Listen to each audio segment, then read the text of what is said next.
श्री गिरिराज धरण की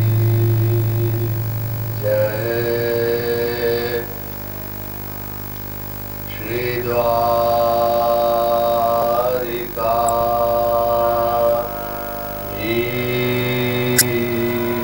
की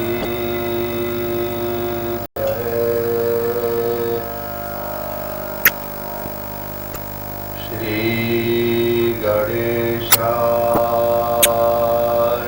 नमः।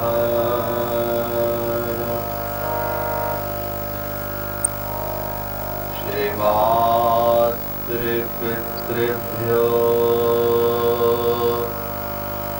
चरणकमलेभ्यो नमः। श्री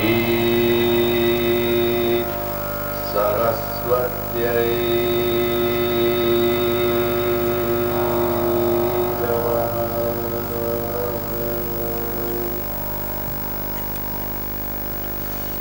नमो भगवते तुभ्यं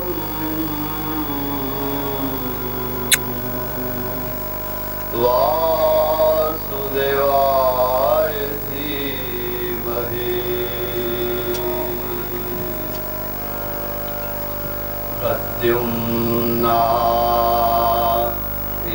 प्रद्युम्नायानिरुद्धाय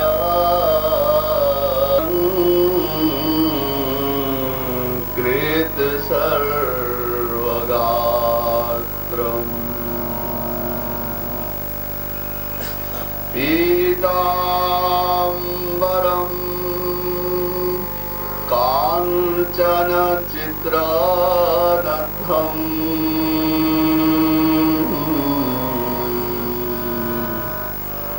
मालाधरं केशमभ्युपैमि।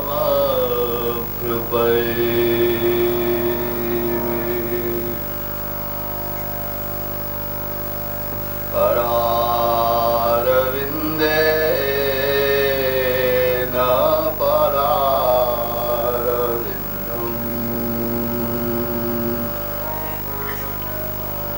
मुखारविन्दे विनिवेशयन्तम्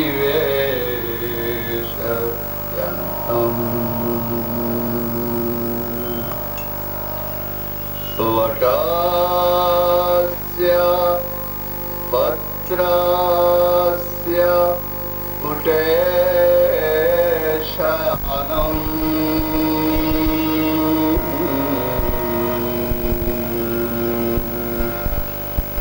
बालं मुकुन्दं मनसा स्मरामि।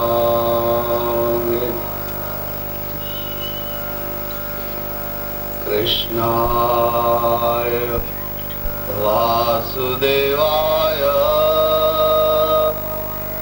देवकी नन्दनाय च नन्दगोपकुमाराय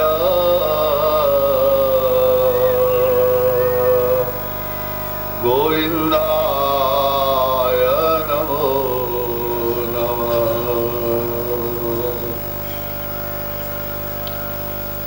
नारायणं नमस्कृत्य नरं चैव नरोत्तमम् देवीं सरस्वतीं व्यासं ततो जयमुदीरये।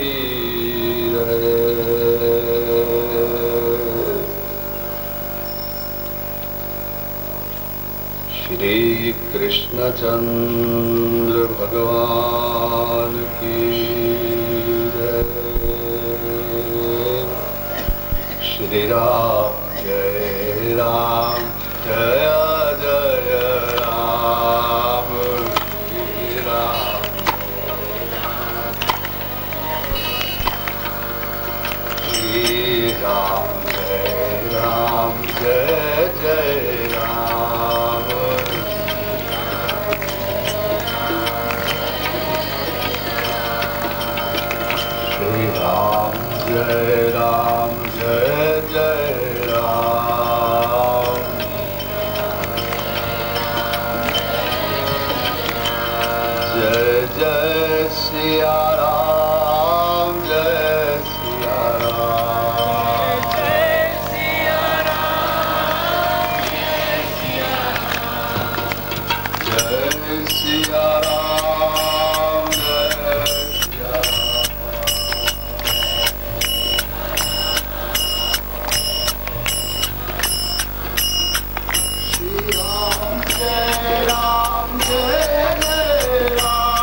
कृष्ण लाल की जय।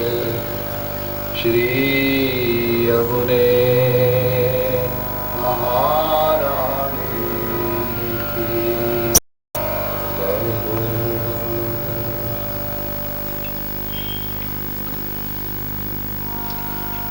चलिए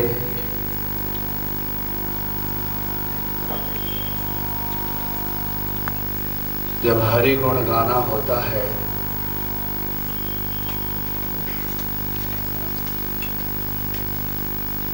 तो वह तो पुण्य उदय का काल ही समझा जाना चाहिए।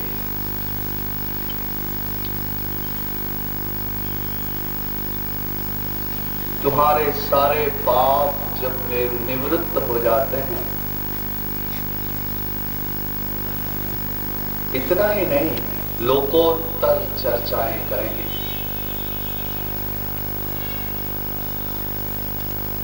हो सकता है हमारे सारे जीवन में ऐसे 2 दिन पहले कभी आए न हो और भविष्य में कभी आए नहीं, ऐसे गंभीर धैर्य और प्रेम से भरे हुए ये 2 दिन हम श्री भगवत चर्चा करेंगे, ज्ञान चर्चा करेंगे। आप लोगों ने मुझे कई बार प्रवचन करते हुए सुना है, कथा सुनाई है मैंने आपको।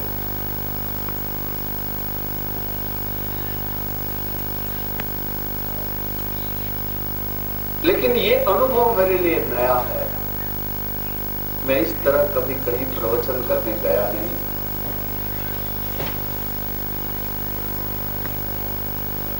फिर भी मैं प्रयास करूंगा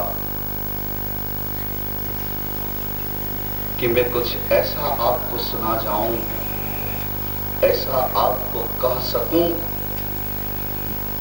जिससे भगवान का प्रकाश, ईश्वर का प्रकाश आपके हृदय में आए।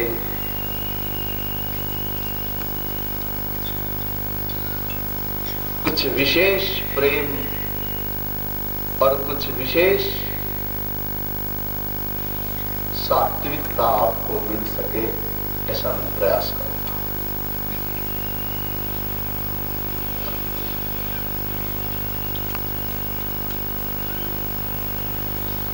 देखिए,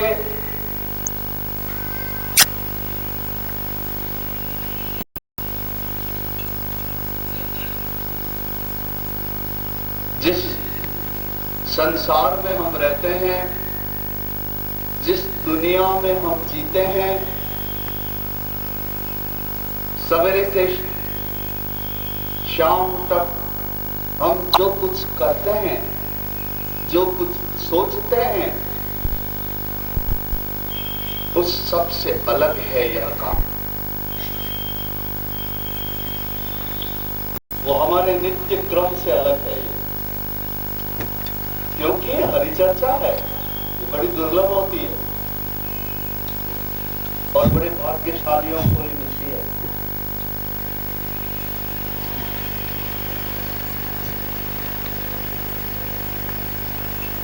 तो इस प्रवचन की गंभीरता को आप स्वीकारें।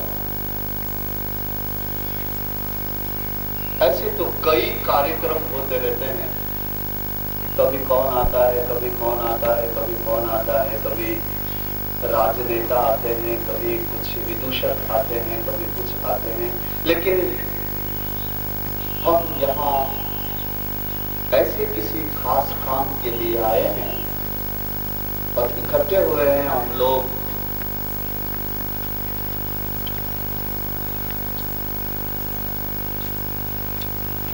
उसका आदर तो भगवान स्वयं ही करते हैं। जब हम भगवत चर्चा करते हैं और सुनते हैं, तो ये कहने सुनने के इस आयोजन का ईश्वर भी आदर करता है। ईश्वर भी ऐसे आयोजन को नमस्कार करता है।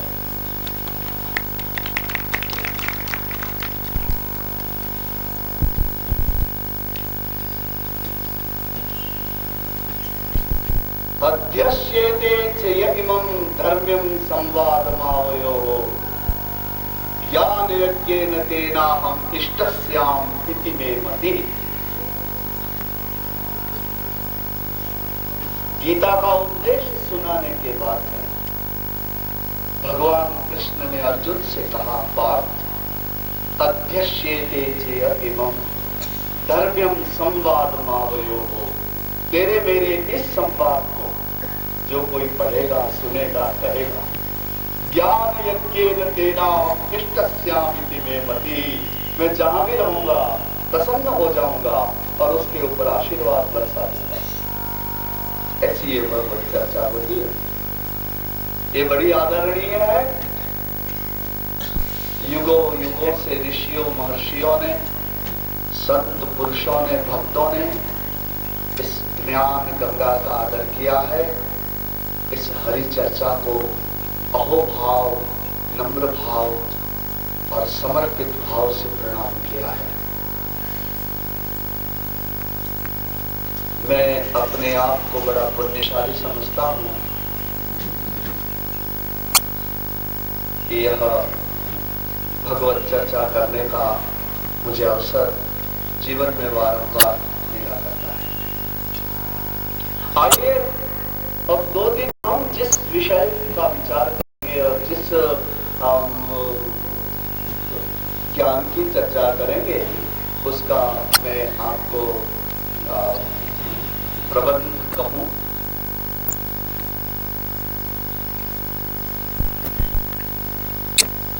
श्रीमद् भागवत के 12 स्कंध हैं। उसमें एकादश स्कंध ज्ञान से भरा हुआ स्कंध है। प्रायः हम लोग जब कथा सुनाते हैं तो हमें इतना अवकाश नहीं मिलता कि हम उस 11वें स्कंध की चर्चा कर सकें या उसकी कथाओं को कह सकें और उसमें प्रतिपादित विषय वस्तु का की व्याख्या कर सकें। ऐसा समय नहीं मिलता। इसलिए पहले तो मेरे लिए यही अनुभव नया है कि मुझे कहीं प्रवचन करने जाना है। मैं हमेशा कथा सुनाने ही जाता हूँ, प्रवचन करने तो कभी गया ही नहीं। तो मैंने विचार किया कि उन लोगों को मैं क्या कहूँगा, कौन सा विषय कहूँगा। ऐसा मैंने वारंवार अपने मन में विचार किया और फिर मेरे हृदय में जो कुछ भी निर्णय हुआ तो मैं आपसे कहता हूँ। श्रीमद् भागवत के 11वें स्कंध में एक प्रसंग आता है। आप से प्रार्थना करता हूं कि गंभीर और एकाग्र हो जाइए और इस प्रवचन को सुनिए।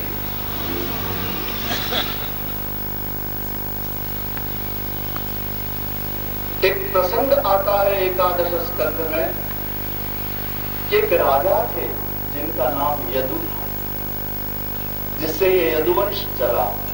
तो ययाति के पुत्र थे वह यदु नाम था उनका, जिससे यह यदुवंश चला। इसी यदुवंश में भगवान कृष्ण अवतार लेकर के पधारे। तो वह राजा यदु एक बार वन में घूम रहे थे, तो उन्होंने वन में क्या देखा कि एक वृक्ष के नीचे अवधूत दत्तात्रेय वृक्ष के ऐसे तने से सहारा लेकर के और बड़े आनंद से बैठे विराजमान। उनके चेहरे के ऊपर सूर्य चमक रहा था।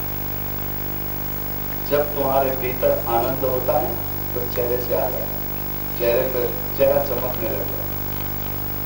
जितना हृदय में प्रकाश होगा उतने चेहरे पर प्रकाश होगा। भीतर जितना प्रकाश इकट्ठा होगा उतना ही तुम्हारे चेहरे पर प्रकाश आएगा। तो दत्तात्रेय अवधूत वन में अकेले ही वृक्ष के नीचे बैठे थे। उनके पास कोई संग्रह नहीं था। अवधूत थे, लंगोटी पहन रखी थी, साधारण, लेकिन उनके चेहरे पर बड़ा आनंद था। सूर्य चमक रहा था उनके चेहरे पर, उनके मुखारविंद पर। भगवान नाच रहे थे उनके मुखारविंद पर। उसे देख करके यदु राजा अपने घोड़े से उतर गए और उन्होंने दत्तात्रेय अवधूत महाराज को प्रणाम किया, उनके चरणों में नमस्कार किया। नमस्कार करके पूछा कि आप अकेले इस जंगल में इतने आनंद से भरे हुए, आप अवधूत हैं, आपके पास कुछ भी नहीं है, फिर इतना आनंद कहां से है आपके पास? देखिए, सारा संसार आनंद के लिए प्रयत्नशील है। तुम कुछ भी करते हो, आनंद चाहते हो। दुखी होना चाहते हो क्या? रोना चाहते हो क्या? क्या चाहते हो? सुख चाहते हो, आनंद चाहते हो। और यदु राजा थे, राजा होते हुए भी राजा के पास तो सब कुछ होता है, सत्ता होती है, संपत्ति होती है, रानियां होती हैं और भोग के सारे साधन होते हैं, शक्ति होती है, सेना होती है। क्या नहीं होता राजा के पास? सब कुछ होता है। लेकिन सब कुछ होते हुए भी उस यदु राजा के पास वो आनंद नहीं था जो उस वन में बैठे हुए अवधूत के चेहरे पर था। इसलिए एक बात तो समझ जाइए, जो आनंद आप ढूंढ रहे हैं वो आनंद किसी सत्ता में नहीं होता, संपत्ति में नहीं होता, धन वैभव में नहीं होता, होता ही नहीं। राजा यदु ने प्रणाम किया उन अवधूत के चरणों और पूछा, अरे महात्मा, आप तो भगवान ही लगते हैं। आपके दर्शन करने के बाद में भगवान के दर्शन का कोई प्रयोजन ही नहीं रहा। संत ऐसे होते हैं, उनके दर्शन के बाद भगवान के दर्शन का कोई प्रयोजन नहीं रह जाता, क्योंकि वो तो भगवान को धारण किए हुए होते हैं ना।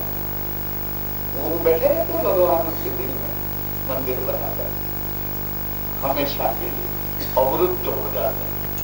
जैसे किसी अपराधी को कैद में डाला जाता है ना, तो फिर वो निकलता है क्या कैद में से? उस तरह भक्तजन भगवान को ऐसे कैद करते, तो भगवान निकलना भी नहीं चाहते, भक्त निकलने देना भी नहीं चाहते। यदु राजा ने कहा कि आपके दर्शन करके और अब भगवत दर्शन का कोई प्रयोजन ही नहीं रहा।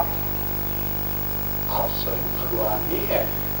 लेकिन मैं आपसे यह प्रश्न पूछता हूं कि आपको इतना आनंद कहां से मिलता है, इतना सुख, जबकि आप निस्संग हैं, एकाकी हैं, अकेले हैं, अपरिग्रह हैं। आपके पास कुछ नहीं है, कोई परिग्रह नहीं है, कोई सामग्री आपके पास नहीं है, फिर आपके पास इतना आनंद कहां से आया?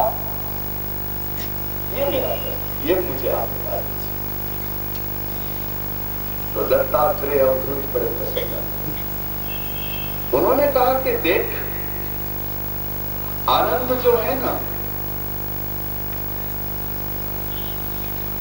ज्ञान में से आता है। आनंद कहां से आता है? आनंद केवल ज्ञान में से आता है।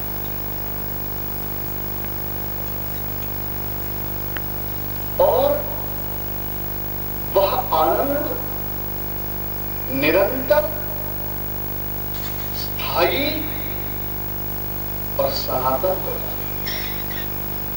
आनंद तो हमको भी मिलता है जब हम भूखे होते हैं और अच्छा भोजन करते हैं, थोड़ी देर आनंद मिलता है। नए कपड़े पहनते हैं तो आनंद मिलता है, नए गहने पहनते हैं तो आनंद मिलता है, नए भोग भोगते हैं तो आनंद मिलता है। लेकिन इस आनंद की कठिनाई यह है कि यह आनंद टिकता नहीं, इसमें कोई स्थायित्व नहीं है। भोजन में आनंद आता है, लेकिन तृप्त हो गए, पेट भर गया, फिर आनंद है वहां पर। नया नया गहना पहन लिया, कुछ दिनों के बाद उस गहने में वो आनंद नहीं है। नई चीज कुछ देर के लिए हमें प्रसन्न बनाती है, तो ये तो बाल भाव हो गया। बच्चे को भी नया खिलौना मिलता है तो वो खुश हो जाता है। तो क्या ये सोचने की बात है कि क्या हम भीतर से वयस्क हैं? क्या हम भीतर से परिपक्व हुए? क्या बड़ी बड़ी उम्र के लोग कैसे लोभी और कैसे दौड़ते हैं? क्या चाहते हैं? इनको खुद को कुछ पता ही नहीं है वो क्या चाहते हैं। आनंद तो हमें भी मिलता है, लेकिन वह आनंद स्थायी नहीं होता, दीर्घजीवी नहीं होता और सनातन नहीं होता। यहां यदु राजा दत्तात्रेय अवधूत को जो पूछ रहे हैं, वह आनंद सनातन और व्यापक आनंद के विषय में पूछ रहे हैं। ऐसा आनंद जो जन्म जन्म जीव के साथ रहता है। आनंद संस्कार बन जाता है, आनंद स्वभाव बन जाता है। हमारा आनंद स्वभाव नहीं है। हम कभी कभी आनंदित हो जाते हैं और कभी कभी अवसाद, उदास, दुखी हो जाते हैं। हमारा आनंद विशाल आनंद नहीं है, हमारा आनंद निरपेक्ष आनंद नहीं है। हमारे आनंद में अपेक्षाएं हैं।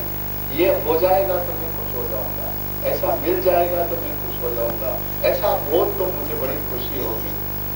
ऐसा हमारा आनंद अपेक्षा से भरा हुआ है, जबकि मूल आनंद तत्व जो है वह निरपेक्षता में से प्राप्त होता है। अवधूत ने पूछा, यदु राजा ने पूछा कि आपको इतना आनंद कहां से प्राप्त होता है? अवधूत दत्तात्रेय ने उत्तर दिया कि देखिए, मुझे आनंद ज्ञान में से प्राप्त हो गया। तो यदु राजा ने पूछा कि ज्ञान कहां से आता है आपके पास? तो दत्तात्रेय अवधूत ने बताया कि ज्ञान गुरुजनों से आता है। तो आपके गुरु कौन है? तो उन्होंने बताया कि मेरे तो 24 गुरु हैं, एक नहीं है। मेरे कितने गुरु हैं? 24 गुरु बना रखे हैं मैंने, और मेरे गुरु मेरी आंख के सामने ही रहा करते हैं, मुझे छोड़ के कभी कहीं जाते ही नहीं,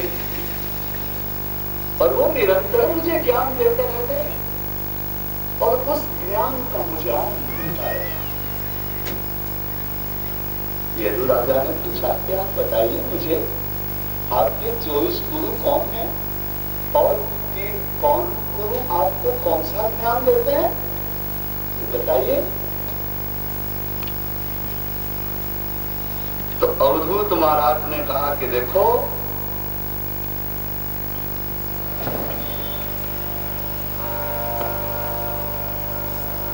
पृथ्वी वायुराकाश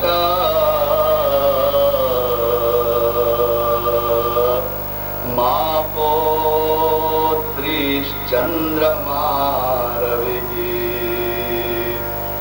पृथ्वी वायुराकाशम् आपोऽग्नि चन्द्रमा रविः। कपोतो जगर सिन्धुः पतंगो मधुकृत गजः। मधुहा हरिणो मीनः पिंगला कुरुरोर्भकः। कुमारी शरकृत सर्प पूर्णनाभि सुप्रेषकृत। मेरे 24 गुरु हैं। देखिए, मेरा सबसे पहला गुरु तो है पृथ्वी। आप लिख लीजिएगा हृदय में, क्योंकि ये बड़ी कल्याणकारी और गंभीर चर्चा है। मैंने कई बार आपसे कहा है कि मैं आपका मनोरंजन करने को नहीं आता, मैं तो ज्ञान को गाता हूं और हरि को गाता हूं, और अत्यंत गंभीर होकर कुछ सुनाना चाहता हूं।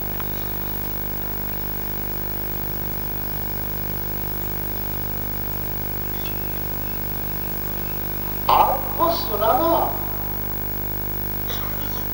ये मेरे लिए मेरे भगवान की प्रार्थना के समान है। जैसे कोई मंदिर में जाके भगवान की प्रार्थना करता हूं, वैसे मैं जब आपको सुनाता हूं तो ये प्रार्थना करता हूं मैं भगवान। मेरा पहला गुरु पृथ्वी है और दूसरा गुरु वायु है। आकाश मेरा तीसरा गुरु है, चौथा गुरु मेरा पानी है। ये सब ज्ञान देते हैं। इस तरह से आपने अपने आसपास रहने वाले को कभी नहीं सोचा होगा, क्योंकि हमारी दृष्टि साधारण दृष्टि है और यह संत की दृष्टि है, ज्ञानी की दृष्टि है, जो भगवान को पा लिया है उसकी दृष्टि है। पानी मेरा चौथा गुरु है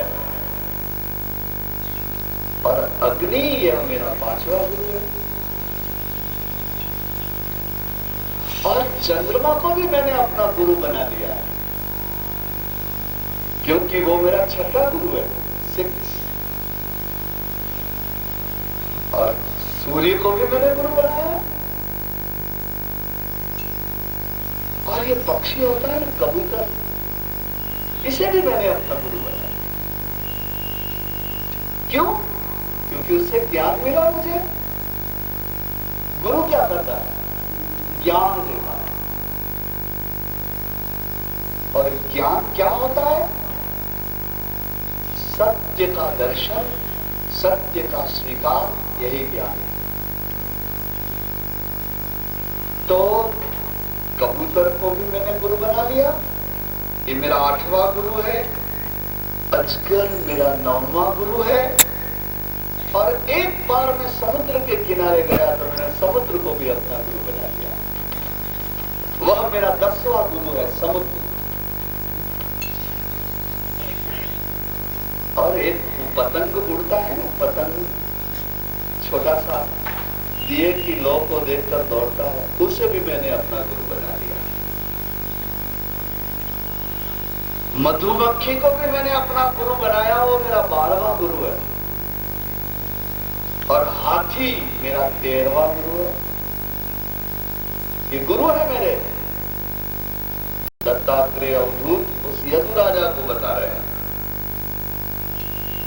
एक शहद निकालने वाला, मधु निकालने वाला, वह मेरा 14वां गुरु है। और हिरण यह मेरा 15वां गुरु है। और मछली को मैंने 16वां गुरु बनाया।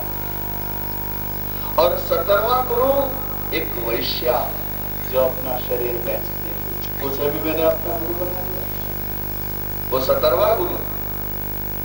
और एक पक्षी होता है ना, बहुत ऊंचे से उड़ता है और देखता बहुत दूर तक है, उसे समड़ी कहते हैं हम लोग, उसे भी मैंने अपना गुरु बनाया। क्रूर पक्षी उसका नाम संस्कृत में। और एक छोटे से बालक, उसे मैंने अपने बालक को मैंने अपना 19वां गुरु बनाया। और एक कुमारी कन्या को मैंने 20वां गुरु बना दिया। एक बाण बनाने वाला था, उसे मैंने 21वां गुरु बनाया। और सर्प को मैंने 22वां गुरु बनाया। और वो मकड़ी होती है ना जो जाला बनाती है घर में, उसको भी मैंने गुरु बना दिया, 23वां गुरु बनाया। और 24वां गुरु तो मेरा भृंग, एक कीड़ा होता है, उसको बनाया। इस तरह से मैंने 24 गुरु बनाया। देखिए, जितनी साधारणता से हम जीवन के विषय में सोच रहे हैं, ऐसा जीवन नहीं है। हम जन्म लेते हैं, इस देह में, गेह में, इस जगत में मिल जाते हैं। यहां की हवाओं के साथ, यहां के प्रवाह के साथ हम बहने लगते हैं, दौड़ने लगते हैं। हमारा अपना कोई विवेक रह जाता है। हम विवश होकर के जो समय हमें कहता है हम वैसा ही करने लग जाते हैं। हमारा कोई जोर नहीं रह जाता, हमारा कोई विवेक नहीं रह जाता, ऐसा ही होता है। लेकिन जो बुद्धिमान हैं, जो जागरूक हैं, जो पुण्यशाली हैं,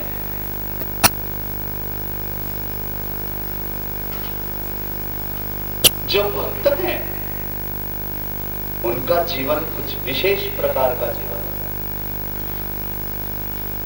मैंने यह 24 गुरु बनाए हैं और इन 24 गुरुओं से मेरे को ज्ञान प्राप्त होता रहता है।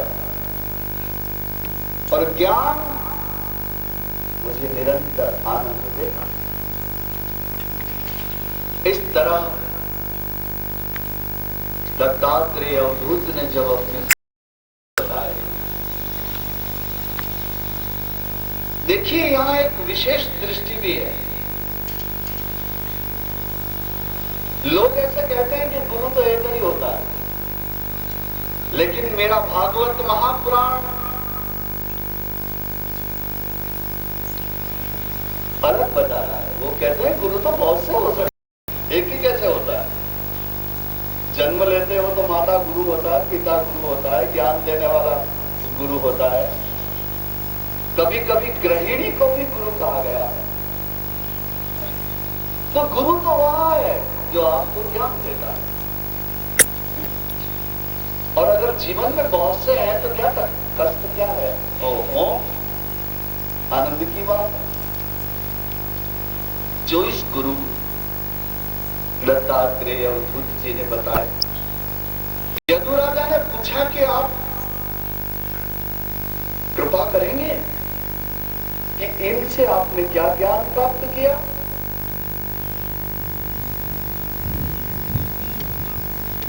तो दत्तात्रेय अवधूत ने इस तरह से बताया,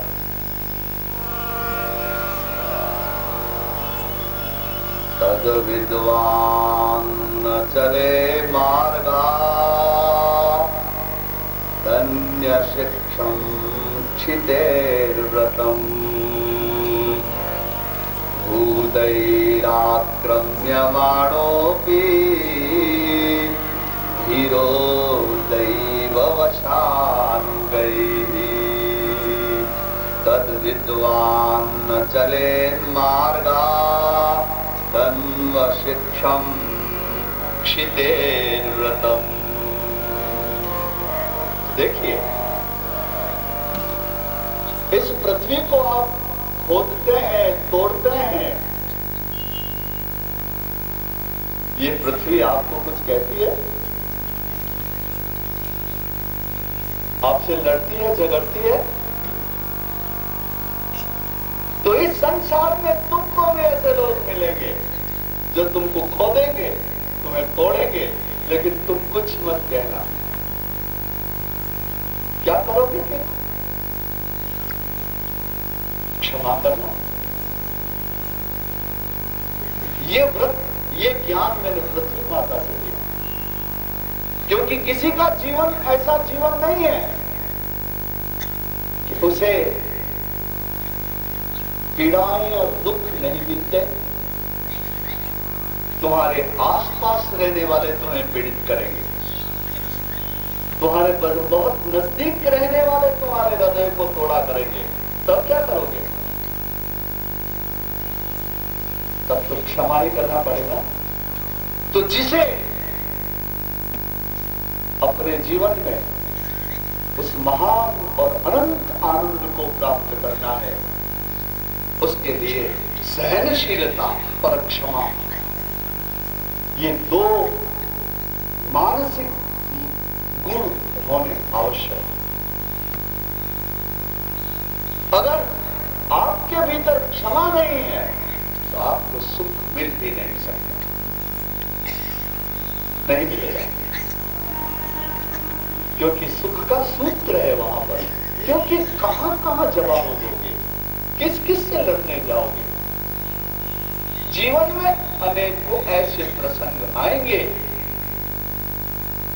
जब तुम्हें खोदा जाएगा, तुम्हें तोड़ा जाएगा, तुम्हें अपमानित किया जाएगा, तुम्हें वंचित किया जाएगा, तुम्हें दूर किया जाएगा, तुमसे नफरत की जाएगी। तब क्या करोगे? लड़ोगे? कब तक लड़ोगे? किस किस से लड़ोगे? अच्छा, नहीं लड़ोगे तो क्या मन में इकट्ठा कर लोगे? तो इस जहर को मन में भर के भी क्या करोगे? सुख पाओगे? तो फिर क्या करोगे? लड़ना भी नहीं है और यह विष हृदय में भी नहीं रखना, तब क्या करोगे? तब तो यही हो सकता है कि तुम माफ करो, तुम क्षमा करो, तुम पी जाओ, तुम सहन करो।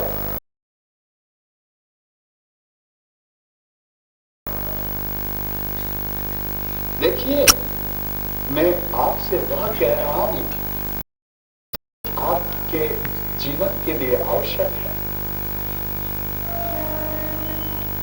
अगर आप दुखी हैं और आप अशांत हैं और आप असंतुष्ट हैं और आप पीड़ित हैं, तो इसका कारण यही हो सकता है कि आपको क्षमा करना नहीं आता, आपको सहन करना नहीं आता। अगर आप सहन करना सीख जाएंगे और क्षमा करना सीख जाएंगे तो आप आनंद प्राप्त करने के योग्य बनेंगे। क्योंकि आनंद कहां रहेगा? पात्रता तो चाहिए, योग्यता तो चाहिए। उस अवधूत ने कहा कि ओ यदु राजा, पृथ्वी मेरी गुरु है, और इस पृथ्वी के बारे में एक और दूसरी बात कही। वो क्या कहा कि देखो, इस पृथ्वी के जो विकार है ना, पर्वत हैं, नदियां हैं, वृक्ष हैं, ये सब क्या करते हैं? ये सब भला करते हैं। ये वृक्ष क्या करते हैं? तुम्हारा भला करते हैं। ये नदियां क्या करती हैं? तुम्हारा भला करते हैं। तो तुम भी सहन करो, क्षमा करो, इसके साथ साथ भला भी करो। ऐसा जीवन बनाओ ना। तुम भगवान को पाना चाहते हो, तुम हरि को भजते हो, तुम मोटे मोटे स्वर निकाल करके और जय जयकार करते हो, ठीक है, ये अच्छा है, करते रहो, अच्छा ही है, लेकिन नॉट इनफ, काफी नहीं है, और आगे करना है तुम्हें। तुम इसी को मैं धर्म का पालन कर रहा हूं ऐसा मत समझ लेना। ठीक है, तुम जय जयकार करो, गीता के पाठ करो, तुम्हारे घर में मंदिर है तो सवेरे उसकी पूजा करो, दिए करो, धूप करो, लेकिन काफी नहीं है यह। इससे तुम शांति को नहीं पाओगे, इससे तुम आनंद को नहीं पाओगे। आनंद के लिए तो ज्ञान चाहिए, और ज्ञान यह है कि तुम्हें ऐसा जीवन जीना पड़ेगा कि जो तुम्हारा हृदय तोड़े उसको तुम माफ करो बड़े दिल से, और जो तुम्हारा हृदय तोड़े उसको तुम सहन करो, उस टूटने को सहन करो। और देखो, सहनशीलता का आदर्श हमारे इतिहास में बहुत भारी है। सीता कैसी सहन करने वाली? पलक पीठ तजी गोद हिडोला, सियन दीन पग अवधि कठोरा। जो सीता थी ना, ये 3 जगह पे रहती थी, पलंग, पटिया, चौकी और मां की गोद, 3 जगह रहती थी। कभी पांव धरती पे रखती नहीं, इतनी कोमल थी। पलंग पीठ तजी गोद हिडोला, या झूले में झूलती थी, या गोद में बैठती थी, या ऊंची चौकी पे बैठती थी, या पलंग पर। सियन दीन पग अवधि कठोरा, उसने कभी इस धरती के ऊपर पांव नहीं रखा, ऐसी कोमल थी, राजकुमारी थी, जनक की पत्नी थी, राम की पत्नी थी। आप देख लीजिए जीवन को कितना सहन किया उसने, हमेशा सहन किया, हमेशा सहन किया।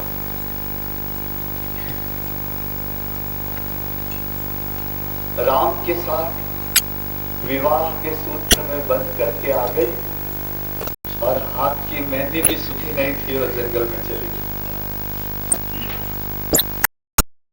और कांटों और पत्थरों में चलने लगी राम के पीछे पीछे। वहां जंगल को ही अपना घर मान के राम की सेवा करने लगी, तो राम को उठाने लेके चला।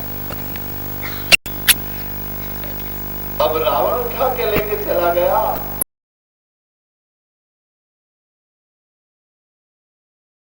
और फिर वहां राम जी ने युद्ध किया, लेकिन फिर भी अग्नि परीक्षा देनी पड़ी, खुद अग्नि में ही बैठ गई, और वहां पर भी परीक्षा देकर देखिए, अब मैं सच्ची हूं इसकी परीक्षा एक सच्चे को देना पड़े, बहुत मुश्किल था। अगर कोई चोर है और उसके ऊपर चोरी का इल्जाम आए, आक्षेप आए, तो समझा जा सकता है, लेकिन जिसने चोरी की नहीं है उसको चोर कहा जाए, कितनी बड़ी बात, कितना बड़ा दुख है। अग्नि वहां से निकल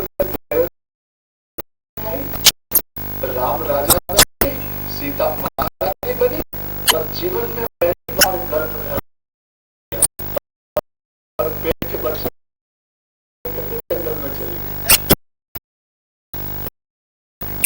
बोलिए, उसका जीवन देखिए, तुमको और मुझे ही तो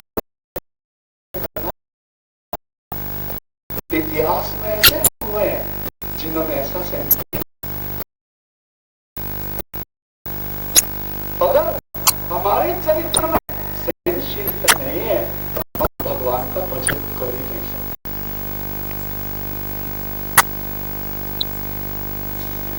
कुछ विशेष गुण हमें भगवान का भजन करने की सुगमता और योग्यता देते हैं, तब हम कर पाएंगे भजन। धरती से अवधूत कहते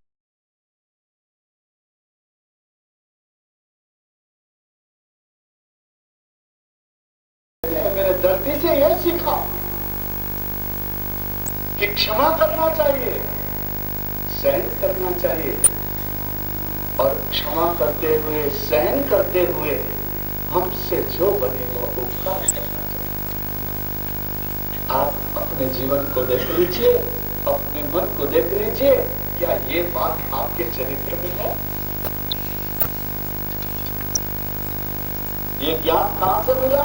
पृथ्वी से। गुरु है वो, तो जैसे उस अवधूत की गुरु है, वैसे तुम भी बना लो उसको गुरु। कहां ढूंढते हो दूसरे गुरु? ये रही तुम्हारे सामने सनातन धरती माता, विष्णुपत्नी है वापस, विष्णुपत्नी नमस्तुभ्यम। वैसी नहीं है।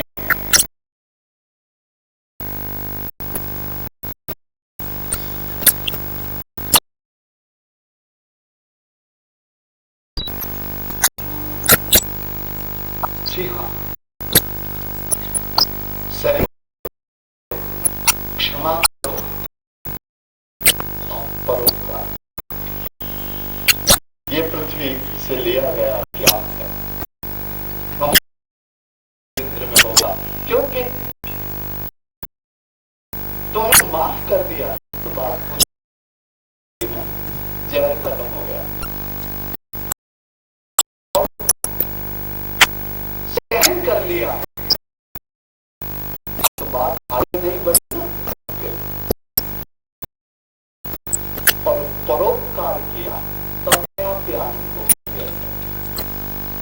से प्राप्त किया गया। ये धरती माता ने मुझे ऐसा ज्ञान दिया है, अवधूत ने ऐसा कहा, धरती माता ने मुझे ऐसा ज्ञान दिया। एक बार प्रेम से बोलिए, श्री गोवर्धन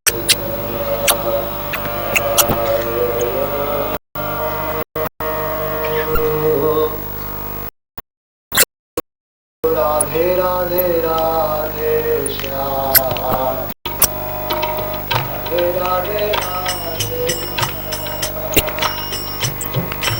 राधे राधे राधे श्याम, राधे राधे राधे श्याम।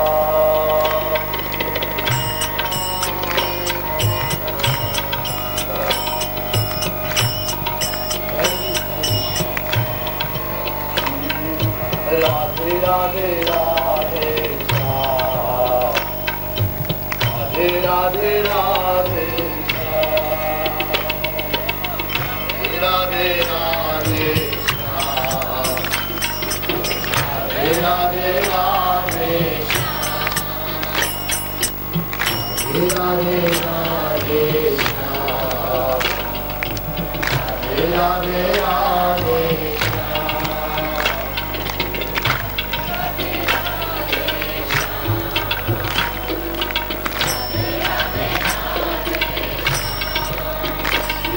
सीताराम सीताराम सीताराम सीताराम सीताराम सीताराम सीताराम,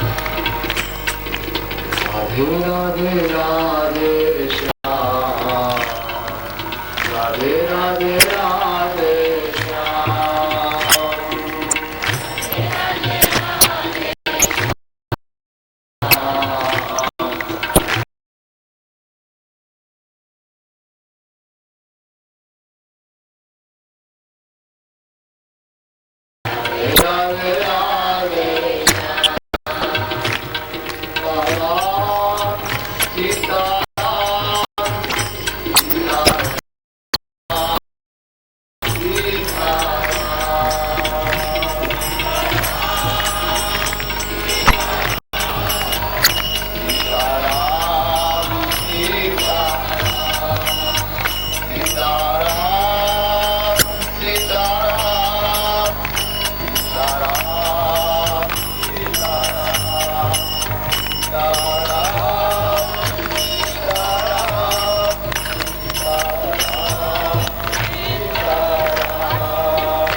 कृष्ण चंद्र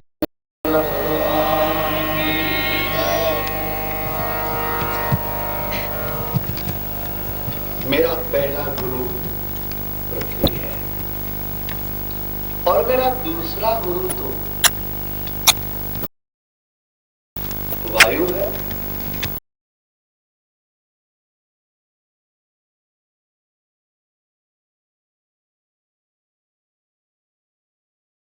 हवा है, पवन है, मेरा दूसरा। ये हवा जो है ना, ये दो प्रकार की होती है।